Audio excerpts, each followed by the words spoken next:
Fala, meus irmãos, tudo bem? Aqui estamos para a quarta lição da nossa revista Êxodo e Levíticos. E essa lição é baseada no capítulo de número 10 e 11 de Êxodo. E o assunto da lição é gafanhotos, trevas e a morte dos primogênitos. Essa é a lição que vamos estudar hoje. Lembrando que nós estamos estudando também essa revista aqui, Gênesis, e eu vou deixar a lição, o link da última lição aqui para você ver na descrição desse vídeo, tá bom? Depois assiste lá a lição de número 3, que tem como tema tentação, queda e promessa de redenção, baseada no capítulo 3 de Gênesis.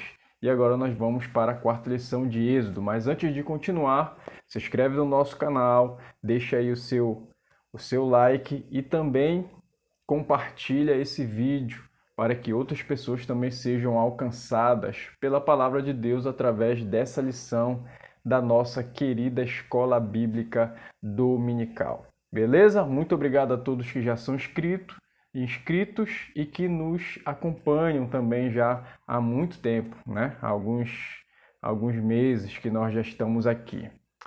O texto áureo é o verso 23 do capítulo 10, que diz assim: Não viram uns aos outros e ninguém se levantou do seu lugar por 3 dias, porém todos os filhos de Israel tinham luz nas suas habitações. E a verdade prática diz assim: Deus é o Senhor sobre a luz e sobre as trevas, sobre a vida e sobre a morte. A nossa leitura bíblica está no capítulo 10 de Êxodo e vai do verso de número 10 até o final do capítulo, verso 29.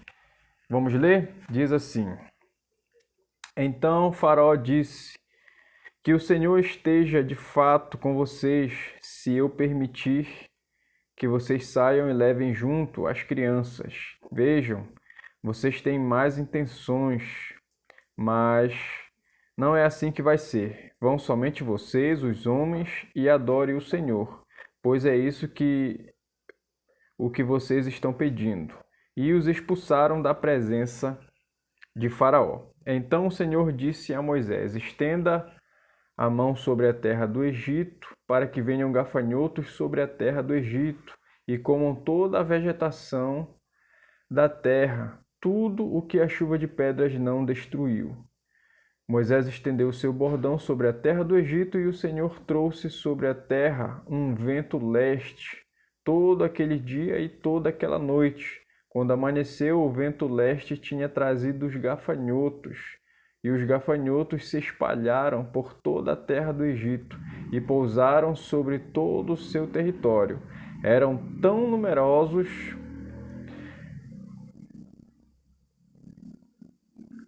Eram muito numerosos antes destes, nunca houve tantos gafanhotos, nem depois deles virão outros assim, porque cobriram toda a superfície da terra, de modo que a terra se escureceu.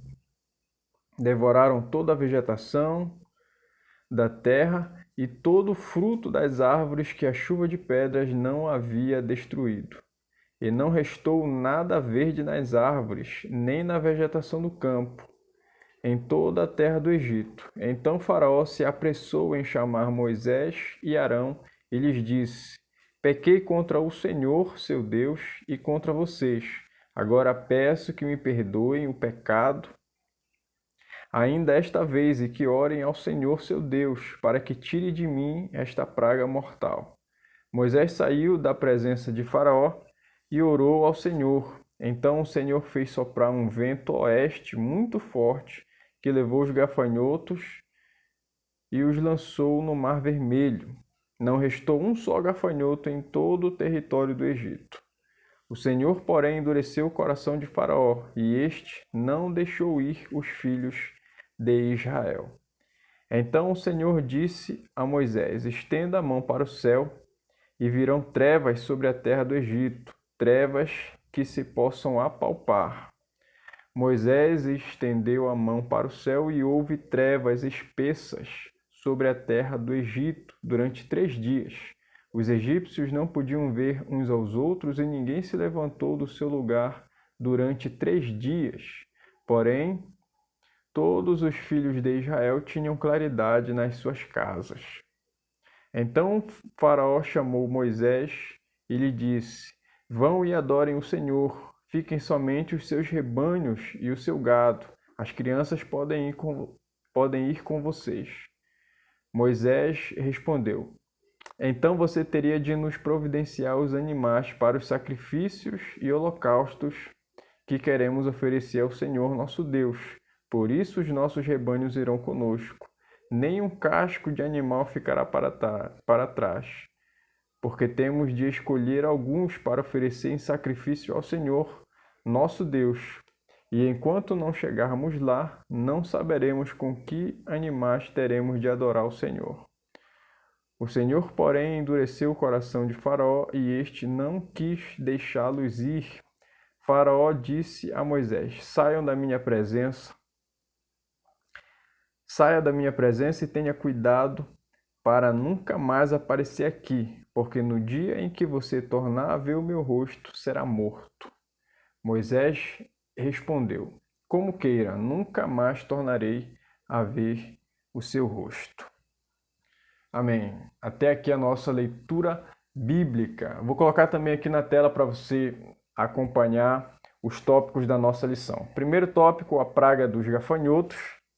Segundo tópico, a praga das trevas. E o terceiro tópico, a morte dos primogênitos. Nossa lição vai se desenrolar mediante esses 3 tópicos, correto?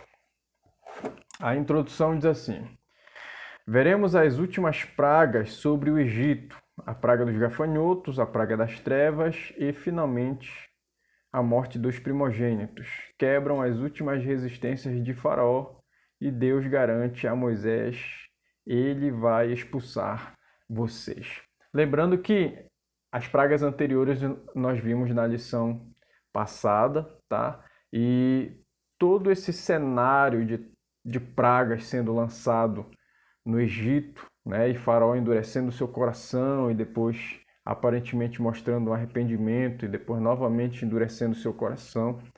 Tudo isso estava nos planos de Deus, né? E o objetivo de Deus mediante a essa mudança de opinião de Faraó, né? Era Deus glorificar o seu próprio nome, mostrando quem ele é para os egípcios e também para o seu próprio povo, o povo de Israel, tá? Primeiro tópico, a praga dos gafanhotos. Calcula-se entre 10 meses a 1 ano o período das pragas sobre o Egito. E o primeiro ponto é: até quando, Faraó? Capítulo 10, verso 3 de Êxodo. Até quando recusarás humilhar-te perante mim? Deixa ir o meu povo para que me sirva. Moisés e Arão se dirigem a Faraó com uma dura palavra divina. Até quando recusarás humilhar-te diante de mim? No início de tudo, Faraó havia zombado. Quem é o Senhor para que eu ouça a sua voz? Agora ele já sabia, mas recusava humilhar-se. Então, esse primeiro ponto aqui fala a respeito da apresentação de Deus a Faraó. No início, Faraó não sabia quem Deus era e o que ele poderia fazer, né? Ele só conhecia os seus deuses do Egito, mas agora ele já sabe do que Deus é capaz e ainda assim o seu coração é endurecido e ele não se dobra diante de Deus, fazendo com que ele libere o seu povo. O segundo ponto são as plantações devastadas, capítulo 10, verso 5. Eles cobrirão de tal maneira a face da terra que dela nada aparecerá. Eles comerão o restante que escapou, o que vos resta da chuva de pedras, e comerão toda a árvore que vos cresce no campo. Não sobrou muita coisa depois da praga de granizo, mas o pouco que sobrara seria comido pelos gafanhotos. Vieram uma multidão tão grande que cobriram a face da terra, consumindo tudo. Poucas pragas são tão temidas pelos agricultores como a de gafanhotos. Então, com certeza, os egípcios já haviam antes, né? Todo agricultor, hora ou outra, vai se deparar com essa praga de gafanhoto, mas não nessa proporção. A Bíblia diz que eram tantos gafanhotos que não se podia ver o chão. Então, imagina só a nuvem de gafanhotos devorando tudo o que restava, né? O pouco de comida que eles tinham acerca de vegetação, frutas e legumes e qualquer outra plantação que eles haviam guardado, que havia sobrado da destruição das chuvas de pedra. O pouco que sobrou, os gafanhotos vieram e devoraram tudo.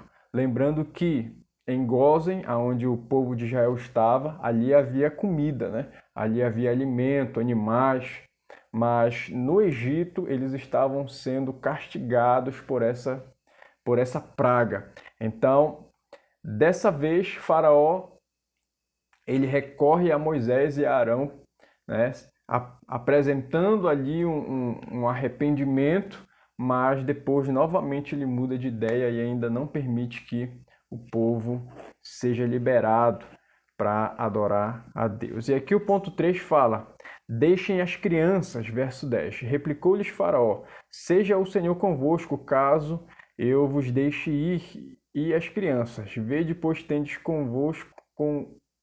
conosco más intenções. Faraó hesitava diante da grande massa de trabalho escravo que a saída dos hebreus representaria. Pressionado, tenta negociar uma solução e propõe sugestões malignas a Moisés. Faraó sugere a Moisés ir sem levar as crianças. Então, essa proposta de Faraó aqui no ponto 3 do primeiro tópico é justamente ter os filhos dos hebreus, né, do povo de Israel ali com ele, com a esperança de que o povo voltasse, né, não deixasse para trás os seus filhos.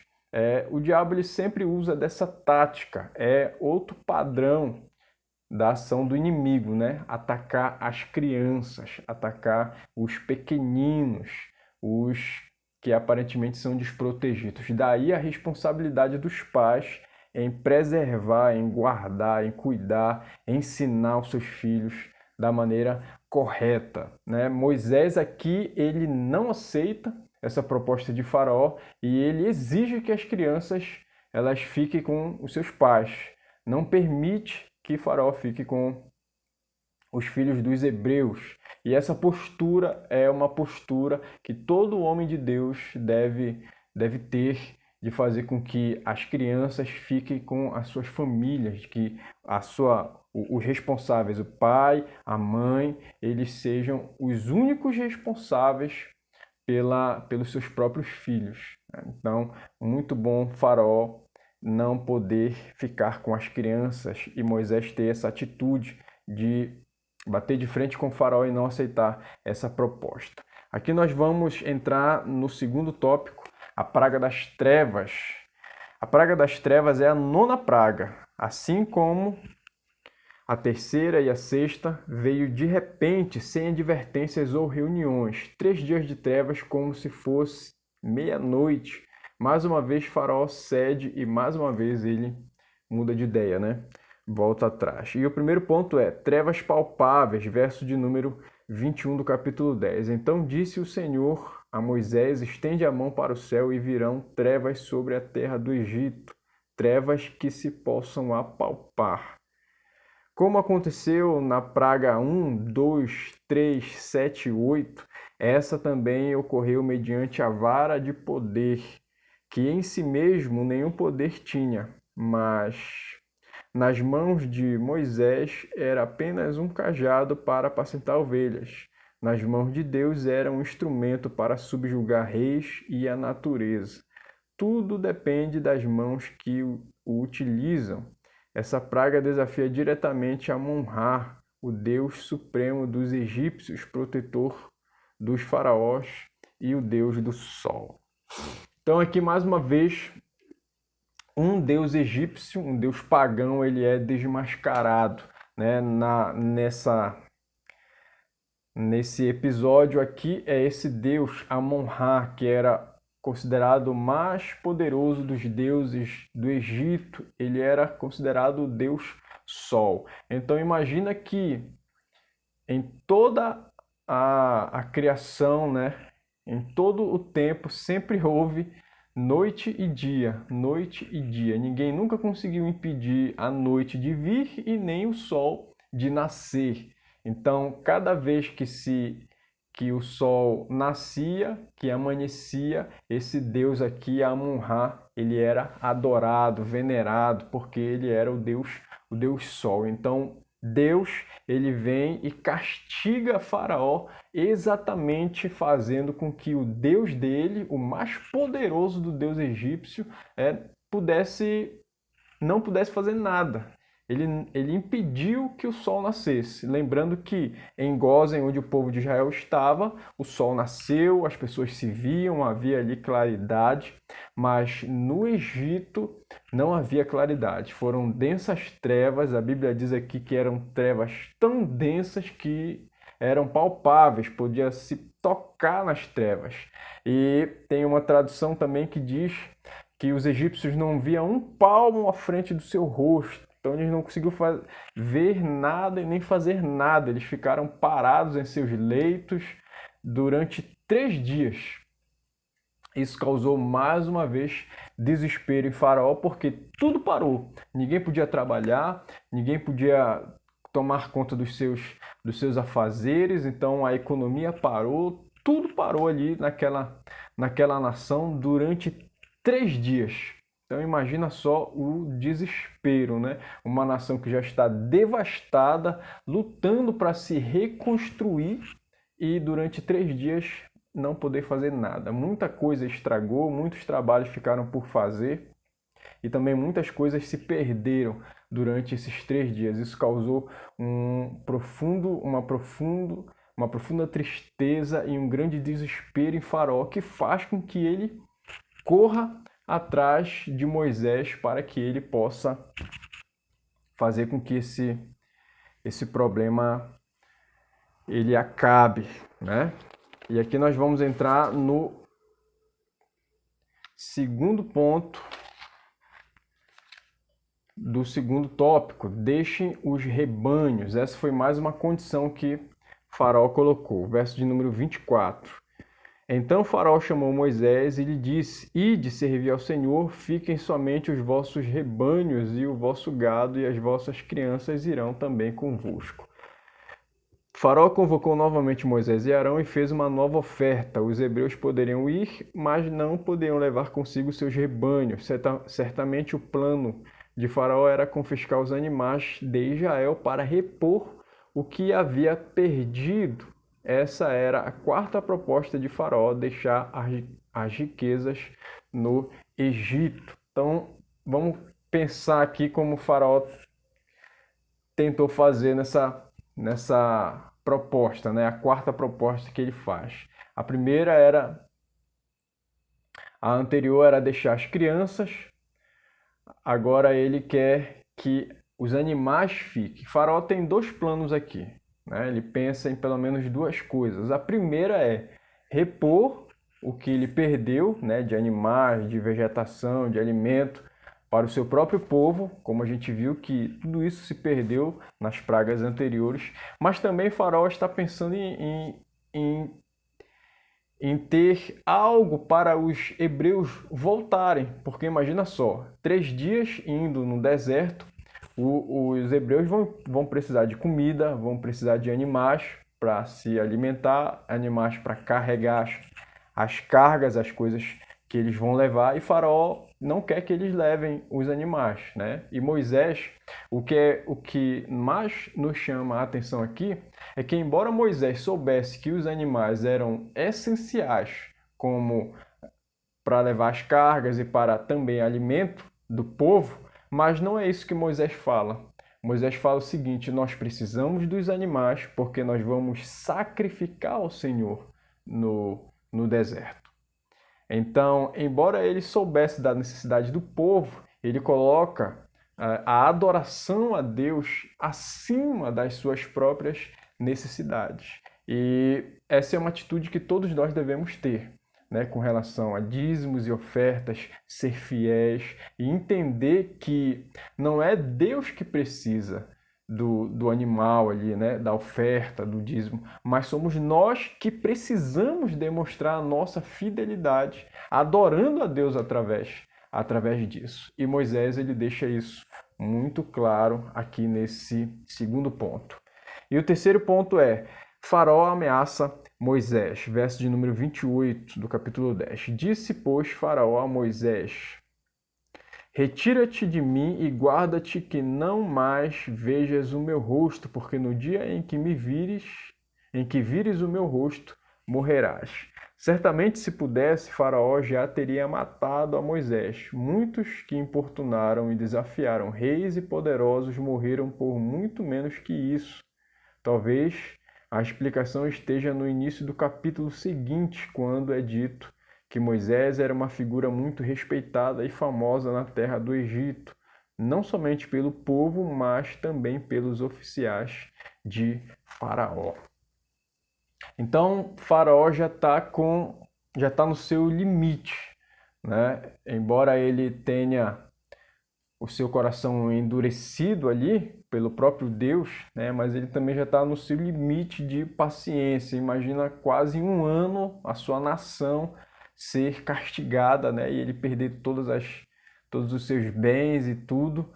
E então aqui ele ameaça Moisés, né? Ele ameaça Moisés e é exatamente na nona praga ele faz essa ameaça a Moisés e Deus já estava concluindo a sua obra, né? Faltava apenas a última praga para ser lançada sobre o Egito e é essa que nós vamos falar agora no terceiro tópico, a morte dos primogênitos. E o primeiro ponto é: a morte visita o Egito, verso 5 do capítulo 11.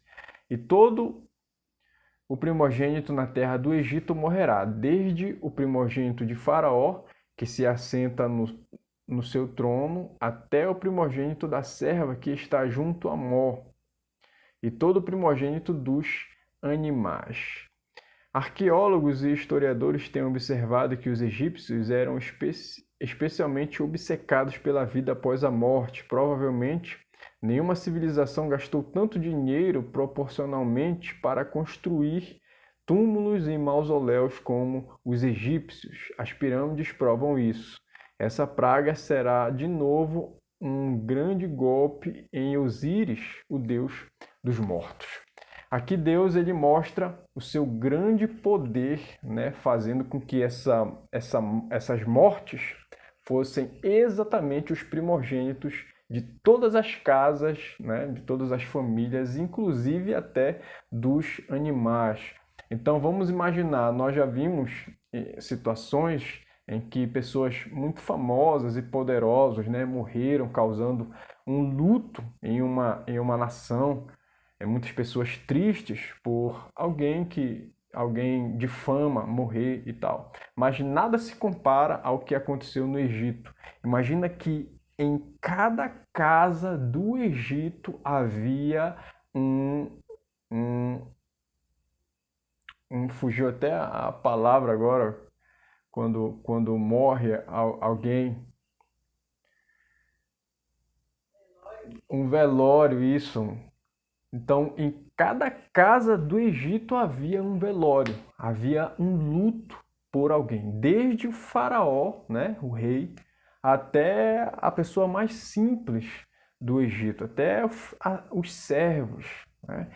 Todas as casas havia ali um luto e todos eles sabiam que era o próprio Deus, o Deus que para eles era desconhecido, né? Eles estavam conhecendo agora.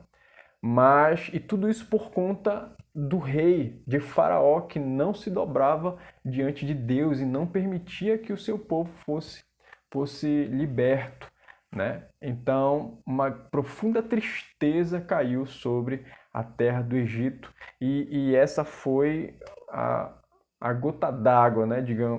Falando de forma muito popular, foi isso que eles não resistiram e também foi, mais uma vez, um deus deles foi desmascarado, que era o deus Osíris, né? Responsável pelos mortos.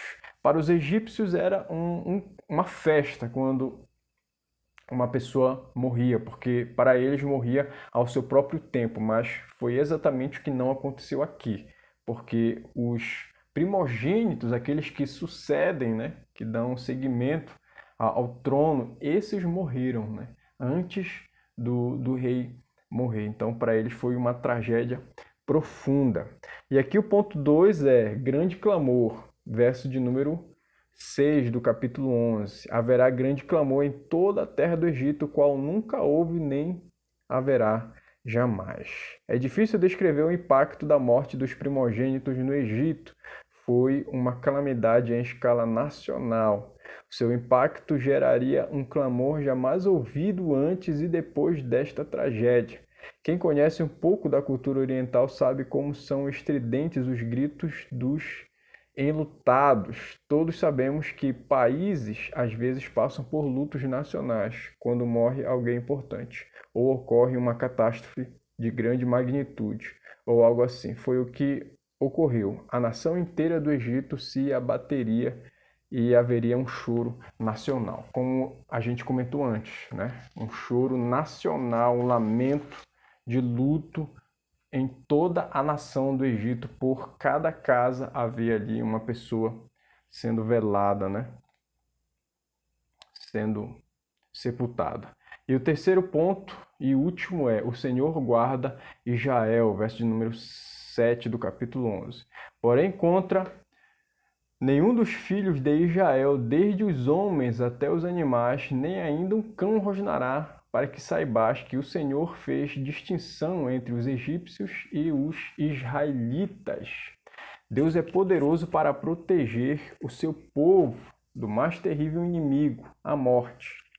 A morte não é soberana. Deus é o Senhor sobre a vida e a morte. Esse episódio deixa isso claro, mesmo para os incrédulos.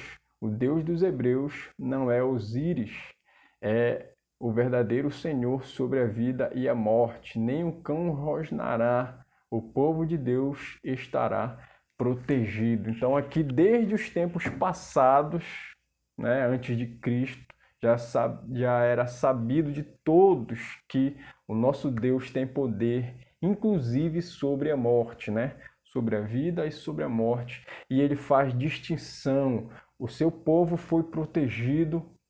A boa parte dessas pragas não afetaram o povo de Israel.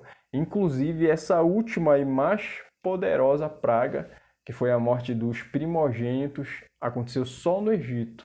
No povo, entre o povo de Deus, nenhuma criança morreu e nenhum animal também morreu, né? Deus ali ele preservou e guardou seu povo. Aplicação pessoal: se Deus está debaixo, se você está debaixo das promessas do pacto no sangue de Cristo, descanse, pois o nosso Salvador é o Senhor da vida e da morte. Lembrando que as promessas de Deus para se cumprirem em nossas vidas, né, na minha e na sua, é condicionado à nossa obediência, tá? Então você precisa ser obediente a Deus para que o plano de Deus, né, a promessa se cumpra na sua vida. E vamos para o questionário, tá bom? Responde aí nos comentários. São 3 perguntas que temos aqui no nosso questionário. Você vai responder se é verdadeiro ou falso, tá bom? Coloca aqui embaixo nos comentários. Pergunta número 1. A proposta de Faraó para que as crianças ficassem no Egito é uma velha tática de Satanás na batalha espiritual usada também em nossos dias. Verdadeiro ou falso?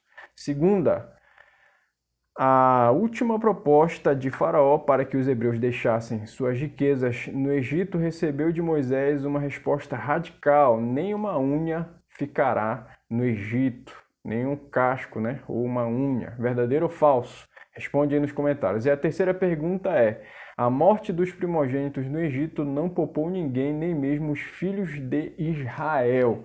Verdadeiro ou falso? Deixe suas respostas aqui nos comentários, tá bom? Muito obrigado por nos acompanhar até aqui. Não se esqueça de se inscrever no nosso canal e compartilhar esse vídeo para todos os seus amigos e irmãos da igreja, tá bom? Até o próximo vídeo. Fica na paz. Tchau.